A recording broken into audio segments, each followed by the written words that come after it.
share the wealth with the people. It doesn't exist. So you're not going to get a helping hand. Nobody's going to go out there and say, oh, I wish you the best. Sorry, not going to happen. And there's a lot of people pushed to the side or they're beat up. The other thing with ONPASSIVE that we need to focus or realize during this whole phase of ONPASSIVE, from the thought to out in the open and what we've seen,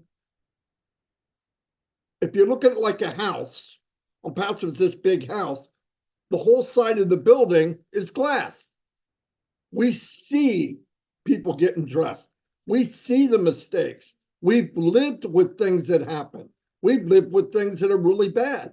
But he made it so that it's transparent. So people see it and go, oh, I knew you were this and I knew you were that. You don't see it with Apple. We didn't see the phone. We didn't see IBM computer until it came out. We didn't see it during the journey while it was being built and the screen wouldn't work right, or the buttons didn't work right, or some kind of encrypted thing came out backwards, and every time you try to use it, it won't work. And I'm seeing that today. So let's remember that. What we're going to happens to everyone. Does it happen at this extreme and short amount of time? I doubt it, but it happens. The difference is most people that are starting something alone, like Mr. Mufara, financially alone, when they got that big push or that big slam in the face, and then with this disaster that happened lately, which we'll get to details, would walk away. I did my best. No matter what happened, they cut off at the knees. I'm done. I'm bleeding out. I can't. He never, ever said that. And no matter how bad it got, the smoke's coming, the fire, who walks out of it? Mr. Mufara. So I'm very proud to be part of that. I know a lot of you are. This isn't my opinion. I'm not better or think more than anybody else. No way. I've met so many people, especially in Shine the Light. People love this company. They know that Mr. Mufara has done so much for them, more than anybody else on the planet, more than anybody in my family he's done for. And the potential is so big to me because I wiped the crap off my eyes and look at what we've done. I'm looking at a CEO that cares about us. His biggest day, him and his wife, you know what he said? Is when people started to get paid. Last September, before the crumble and fall and whatever, which now might even have been something that was not quite right. Okay, we'll find out later. But the point is, that was his biggest day. It wasn't that the company made X amount of millions of dollars. Never. It was that people were starting to make money. This is what he wanted. This is the blessing. This is where we can take care of ourselves, in turn, start taking care of others.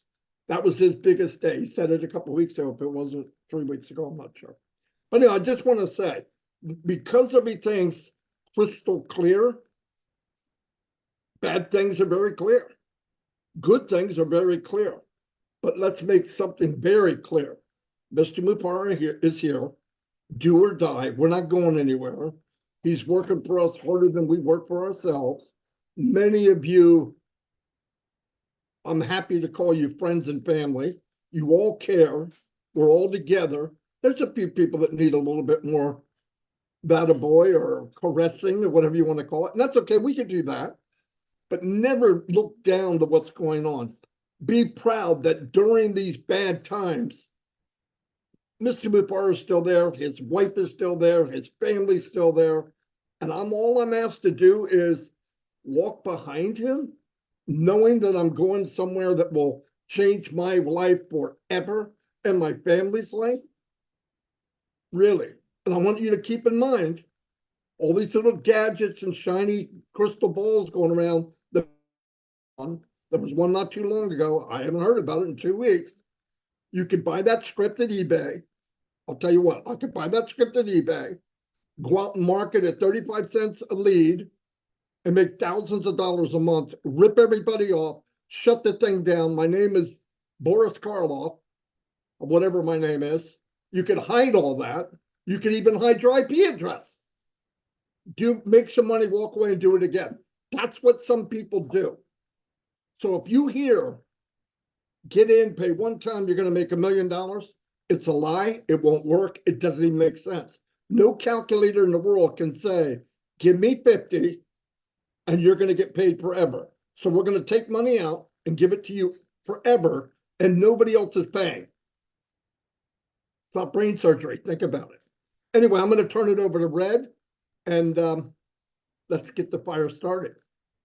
Thanks very much, Marty. Hi, Chris. You're looking particularly sharp today. Dapper. Suit, haircut, dapper. Unlike myself and Marty. But anyway, there you go. Good words, Marty, as always. You really do bring a lot of inspiration for all of us to the table when we listen to you, and some very wise words indeed.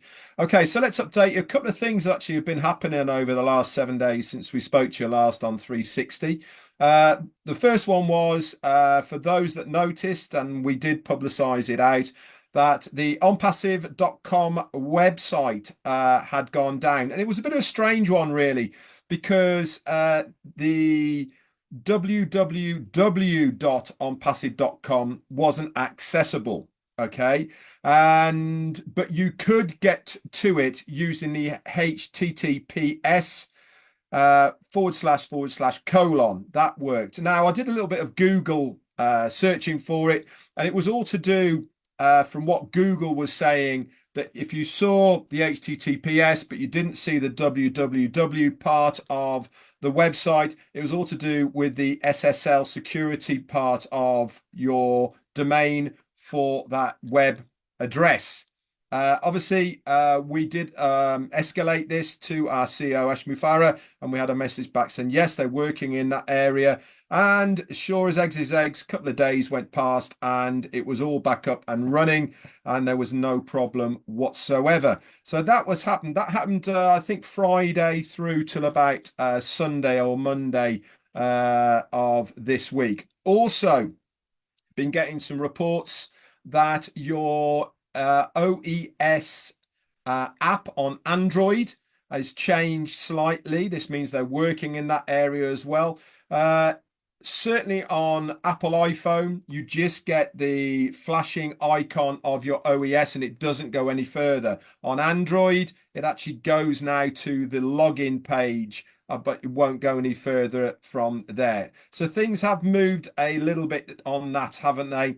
That's happened over the last week. But as always, guys, you know, we are waiting for the metaphoric doors to open once again. And I'm going to reiterate time and time again, until we're told differently from our CEO, that when the doors open, it does not mean that we are going to be earning money from day one when they open. It means that the site is back open. We have access to our data and the applications that are in the OES. Obviously, we wait to hear from our CEO and he will update us when we need to. Now, Marty's been talking about a lot of things about other companies, etc. And he actually has got a really good point here, and one that was brought up by our CEO, Ash Mufareh. And that was, these other companies that he was talking about have had ample time over the last 6 years to develop what we are doing, right? They've had their spies in the camps. They know what's going on. They've been following ONPASSIVE for all of this period of time, and they have got the know-how technology to do what we are doing in ONPASSIVE. So you ask yourself this question, why aren't they doing it? Now, is it because what we're doing is not going to work? Is it because the products and services that we develop aren't that good? Is it because they haven't got the time? None of that is the answer. The pure and simple answer is money. They look at what we're doing. Don't forget, all these companies, they have shareholders, they have directors, they have owners. And the number one important thing that all of these companies look at is profit. Is there enough profit in us developing what we are and then putting it out? And the short answer is no. They can't see how there is enough profit for them to do what we are doing. So why are we doing this? Why is ONPASSIVE doing something that others aren't? We are the correction to the corruption. We are designing something that nobody else has ever done before. We are giving a chance to the every average day person a real opportunity to be able to earn money online legally, legitimately, by the products and services and the commissions that are then earned from our company, This is why other people aren't looking at doing what we're doing, but they are looking at what we are doing. They don't like what we are doing. And this goes back to the problems that our CEO and the company have had. They might not want to do it themselves, but they certainly don't like what we're doing because they look at us as a threat to what they are doing. Yes, it's probably not going to be as profitable for them to do it themselves because the normal way of doing business is what? Allow a startup company like ourselves get going. They come steamrolling in. Here you go. Here's a few million. Buy it off you and integrate it into their own company. We haven't got shareholders. We haven't got financial backers. We haven't got that. It is one person who is running the whole show. And guess what he's always said? We're not for sale. We're not having shareholders. And we certainly aren't going to get into bed with other people. The other companies know this. So they feel as we are slightly as a threat. And a lot of the problems that we've envisaged since September is because of people trying to derail what we are doing, whether it's internally, whether it's externally, but the combination of all of them together has caused the company a bit of a headache. But when you get people who are pushing against you, when you get people who are trying to derail you, guess what it shows? That you're doing something right. You're doing something that they are not happy about. And that is good news for all of us. It means that we're in the right area. We're in the right ballpark doing what we're doing because they don't like it. And when people don't like it, it means that they feel that we are a threat to what they are existing at the moment. We're not in a threat to them as ourselves. We're not looking to threaten anybody. We're looking to be able to produce what we are and give the customer the choice. And that is the difference. We are going to be a clean, ethical company that gives the user the choice to use us if they want to. We're not going to push people. We're not going to coerce people, not like a lot of people do. Okay, we are going to be completely upfront and totally above board with what we're doing. Anyway, I thought I'd put that into the mix. Over to you, Chris. Oh, very good, Red. Very good, Marty. I love you both. You're both looking dapper. Nice one, Marty. Like about the pressure. Let me start off. I got a few things I want to say. I'll try to say them quick. Number one, happy birthday, whoever has a birthday today. Absolutely. I have 3 individuals that's on my brain today for prayers, and I know there's a lot more, but we'd be here for 16 hours with all the prayers that I do on a daily basis. Robin Noble, Julie Pierre's daughter, Chloe, and Pat Parent. I'd ask that you put them in your prayers today. They're going through some issues right now, and they need some prayers. Once again, Marty mentioned it 24 years ago, 9/11. Knew exactly where I was that day, and sometimes I just want to forget it. Now, I want to explain something to you about, we were just having this discussion before we got on here. Marty was saying some stuff. I said, I think I got the answer. So number one, to the deaf community out there, woo, baby. You guys are rocking it. Mexico, Japan. And I got a lot of people saying, well, Chris, we don't know what they're saying. I don't know sign language, or they're speaking in a different sign language. Well, I got the answer for you all. Anywhere in this world, I can go to church in any language, and I know exactly what I'm going there for. Okay. We had a lot of Mexicans come on today and yesterday, and a few Japan and North Americans. and they're all speaking in a different sign language. Okay. Why we're doing Shining of the Light is so they could connect to their communities. Now, get this one. You're going to love this one. There's 70 million deaf people in this world. That's 1% of the people's population. Now, if I get 100 people on here that are deaf that speak all kind of sign language, they're talking to their community. They're not talking to us. We already know about them. This is what I was trying to explain before we get on here. Now, we want to recognize everyone. I don't care what your language is, whether it's Hindi, Bengali, Germany, France, whatever it is, you speak your language because we want you to reach out to your community and your country. Now, if you want to put words on there so maybe we could see what you're saying, that's great. But you don't have to. Send us a short video, 20 minutes or less. A lot of them are doing them in 5, 6 minutes, 10 minutes, and we're getting them out. You can use those to share to your community, which is, imagine 70 million deaf people in this world. And I don't know, we got 1,000 or so or more deaf founders in ONPASSIVE. Guess who you're going to connect to my deaf founders out there? 70 million people out there that are going to be looking for a passive. Why? Because they are going to need it, especially in today's times. So that's what we're doing. I have a lot of calls the last couple of days. I don't know what they're saying. Their community knows exactly what they're saying. They're talking about a passive. They're talking about their gratitude to the Ashmafar and his family and what ONPASSIVE is all about. So I hope that one helped you out a little bit, Marty.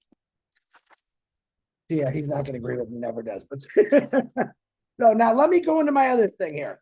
Now, most of you know I try to tell you true stories. I do tell you true stories. And I try to talk a little bit my situations, or I study things. Well, the last few days I have studied Mark Zuckerberg and Facebook. And I want to tell you a few things if you don't know. Now, yeah, you could go on YouTube and find these things, but I thought it was very interesting. Now, regardless how much you like or dislike Mark Zuckerberg, he's one smart dude. 19 years old, he figured a lot of things out, but he didn't really quite know what he was doing. And he did things, some of the things were wrong, but he just kept going. Now, 2 years after he started the Facebook, which that's what it was back then, Yahoo offered him $1 billion to sell him. $1 billion. And he said, no. He told him no. I think he was 19 or between 19 and 21. He told him no. Now, how many of you would you say would turn that down? He turned it down. And it gets better than that. MTV, which I've never heard, I just found this out watching an interview. MTV, a little while later, offered him $1.5 billion to buy the Facebook. Now, the gentleman that was from MTV invited him, or Mark Zuckerberg invited him to his apartment. He brings him over there, modest. They actually go on the roof of the apartment and they have a talk. And he says, listen, we want to offer you $1.5 billion for your company. And Zuckerberg says, it's a lot. It's worth a lot more than that. And the guy looked at him, and then this guy is just crazy. And what he said was, you've seen my apartment. I don't need that kind of money. That's not why I'm doing this. His main objective was to connect people to the world at ease, right? Now, everyone knows everyone's got a Facebook. People love Facebook. People hate it. Either way, he came up with ideas in Facebook that people said, no way it won't work. The news feed, one of his biggest things. And you have no idea the flack he had against that. But see, then he was very successful. He was doing great. And this is the funny part. The first offer, when Yahoo offered him $1 billion, his management team said, you take the money, you crazy. 1 year after that, they all quit. They all quit. His whole team, the whole management team just left. This guy's a nut job. He turned all this money down. And he said, I don't think that I communicated good enough to my manager team of what I really wanted to do with Facebook, the Facebook at the time, which made a lot of sense to me. In other words, he had a vision of what he really wanted, and he didn't want anyone to do it. So when the guy asked him, "You're not going to sell it?" He goes, "No, I don't need the money. You see how I live, and you wouldn't take Facebook where I want to take it. You wouldn't take Facebook where I want to take it." And I thought, this is cool. Now you can watch these on YouTube. I'm pretty spot on what I'm saying. But I thought, man, how cool is that? Then what happened, and I'm going to give you a little heads up. About a month before Facebook got in trouble, Ash Mafara told us all on a webinar. A month before, you guys probably ain't going to believe me, your Facebook's going to be in a lot of trouble. Now, back then, way back then, there was no laws on data. No one really knew what data was. And Zuckerberg did, and he took full advantage of it.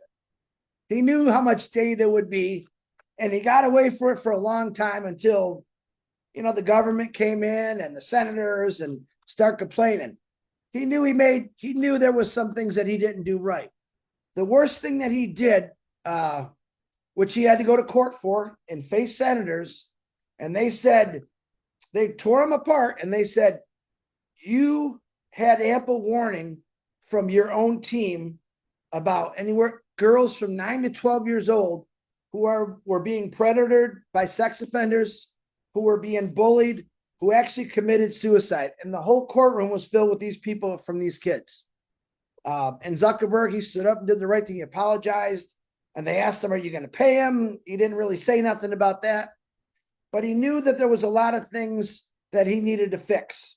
And why am I telling you all this? Because Ash Mafara is not your average guy. Ash Mafara studied this stuff for a very long time of what is good and what is bad. All right. He's seen and he knew before Facebook hit the courtroom of what was going on. And I'm sure he's saying we can never let that happen in ONPASSIVE. People have to be protected. What did he do? He comes out with O-Verify, where everyone knows in Facebook, you can have 1 million accounts and they don't even have to be you. Anyone can get on there, whether you're a sexual predator or a scammer. To this day, Facebook still has scams. Buy this for cheap, people pay it, and you can't contact them anymore. That's still happening today, which I can't stand. I actually talked to Ash about that 1.5 years ago. He explained some things to me. This is what's not going to happen in ONPASSIVE, okay? O-Verify lets everyone know who you are. You're not going to be able to come in with a fake name. You're not going to be able to hide in a basement or in your closet trying to predator little kids, okay? Ash Mafara's got young kids himself. He wants your kids, my kids, everyone's kids, your grandkids to be protected when they go online. He wants them to go online because there's so many things you can learn online. But he also wants them to be safe. So when he came out with their O-Verify, I loved it. Because again, every one of us here, I'm going to almost say everyone here has been hacked on Facebook. Okay? People steal your information and then they start sending stuff to your friends. All right. This is things that Ash Mafara says, oh, we can't ever let that happen. So his protocol is perfect, safe, efficient, cheaper. But the main thing is your kids are going to be able to go onto this stuff and actually learn things without having to worry about some mischievous person coming on there and bullying them or trying to, nudity was on there. Actually, it still is. This gambling. Ash Mafara wants nothing to do with that. He wants a clean and ethical company like Red just said. And I love that. Now, I have grandkids. I have kids. I'm sure they're going to have kids, grandkids, and all that stuff. I want to protect it. And in today's world, online is a dangerous thing for a lot of these platforms. Ash Mafara is securing what we have so that everyone's protected. You won't get in unless we know exactly, not me, them, who you are. All right. Data will not be shared. And this is what happened. And I can't prove this, but I'm pretty sure when the big platforms got a hold of everyone's data, what did they do? They sold it for billions of dollars. And who bought it? Child predators, hackers. All these bad people bought this stuff. And that's how all the bad things started happening. Ash Mufareh studied this system, and he never wants that to happen in a passive. O-Verify is going to take care, and other things. It's not just O-Verify. There's going to be all kind of things for safety factors. And I absolutely love that about ONPASSIVE, just for the protection of me, my finances. How many times have your bank's been ripped off? Every 2 years, someone steals money out of my account. No idea. Well, someone sold them my information somewhere and they hacked into my account. That's how it works, folks. Ash Mufareh is going to lock it down. All right. The biggest, strongest walls you've ever seen where people cannot come in and distract your life, disrupt your life, steal from you, harm your kids. Welcome to ONPASSIVE. My name is Chris Johnson, and I approve of this message. Always wanted to say that. Marty, Red, back to you. That's all I have. Chris, absolutely amazing. Marty's got a few technical problems at the moment. He's trying to get back on and off, but he's having a few problems. Amazing, Chris. Really, really good. Made a lot of sense to me. And it's funny, Ashley, you were talking about Mark Zuckerberg and the ups and downs, and I've listened to what you're talking about as well and seen it. It was interesting. He first started out and he made a system, didn't he, for the college he was at. That's how he first started. It was just a chat forum at his college, and it sort of expanded from that. But it isn't amazing that he didn't sell out for all of that sort of money. And when you're 20, 19, 20, and back there, and someone says, just take $1 billion,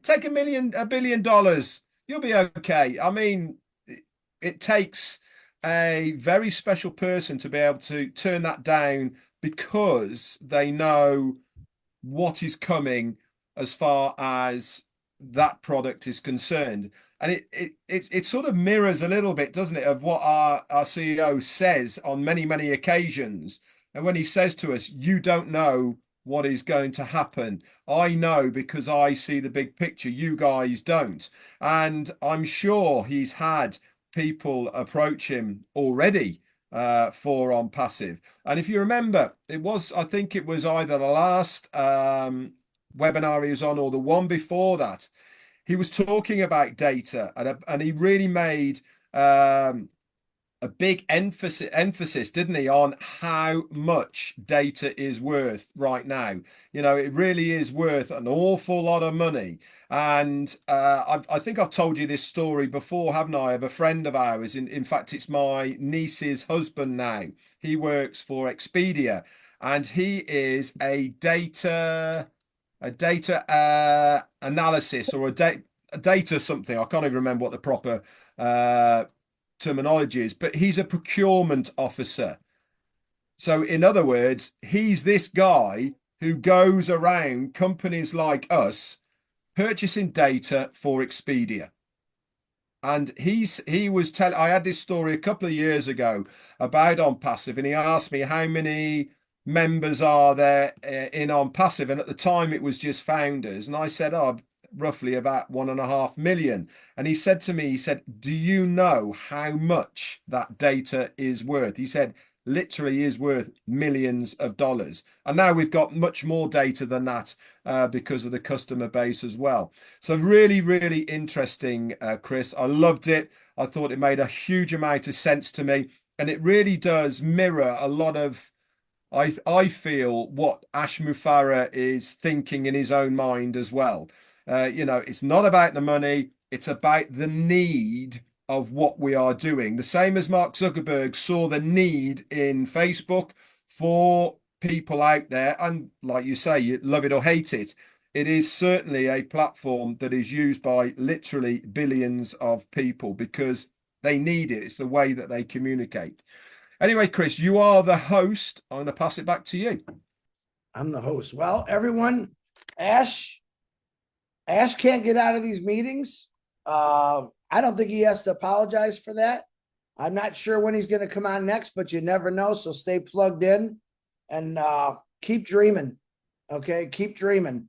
As soon as he gets out of meetings that we can find some more information out, we'll be the first ones to put it out. Please like and subscribe to all of our YouTube channels, everyone that's airing on this right now. Get on them all, because when we have something big to say, we put it out in all, I think it's 17 or 20 YouTube channels. So like and subscribe to all of them. It don't cost you nothing. Plus you're getting the greatest information about a passive, period. So everyone, thank you for being here. I don't know. I think Marty's having technical difficulties and he missed my great speech, and he texted me, you just better be good. He put the pressure. And don't forget, on Friday, I'm going to be in the chair. I don't know why, but I'll be in the chair. Yeah, Chris is in the chair on Friday, and he's already told me we need a part 2. Deaf community, keep doing what you're doing. I know you can see the words on the bottom. Anyone out there, I don't care if you're Vietnamese, German, French, put it in your language, send us a quick video, and we will get it out there, and you could talk to your community in your language. I love every one of you. God bless. Red, good seeing you, bro. I'll talk to you later. And you, my friend. Bye.